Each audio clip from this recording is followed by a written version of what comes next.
представник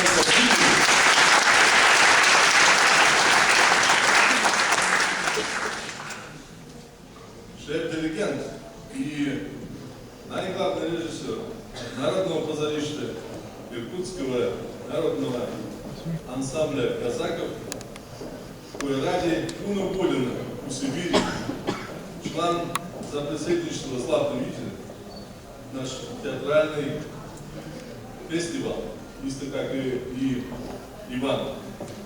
Правили заедно наш град Курск за месяц дана огромную манифестацию заедничную за «Златный Витязь. И данас все представники от града Курска исто в овом зале приветствуем овые люди исто овом.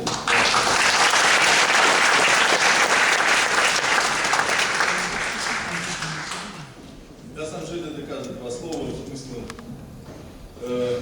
Данас и имаме некий праздник, некая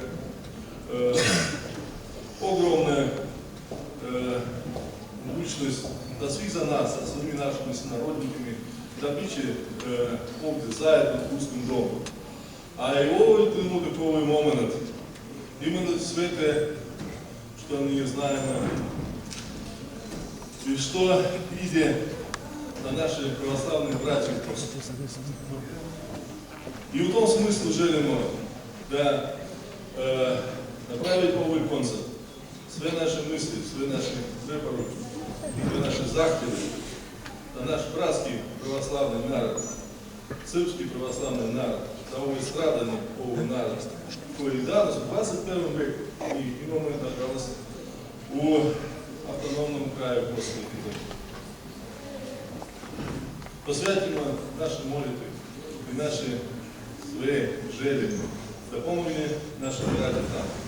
И овой концерт видит, как и некая наша заедничка дейность за помощь на братский сербский православный народ. Я желаю да направить овую захвальницу Господину Брониславу Юрьевичу, который властник предприятия овде у предузечи овде у Сербии, кое правит поддержку за свои наши культурные инициативы. Овая захвальница, то есть малая благодарность от своих, от нас, от русских дома, от нашего сербско-русского удружения, кое председником находится Ивана Жиган.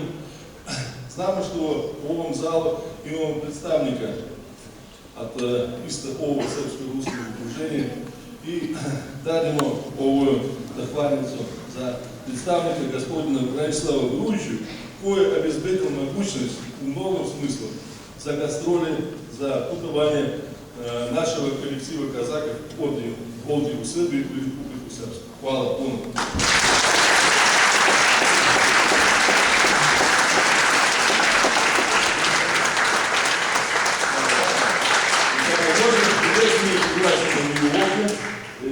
Господин Юрьевич Увек, наш добрый приятель и добрый сручник, который помог на нашей манифестации.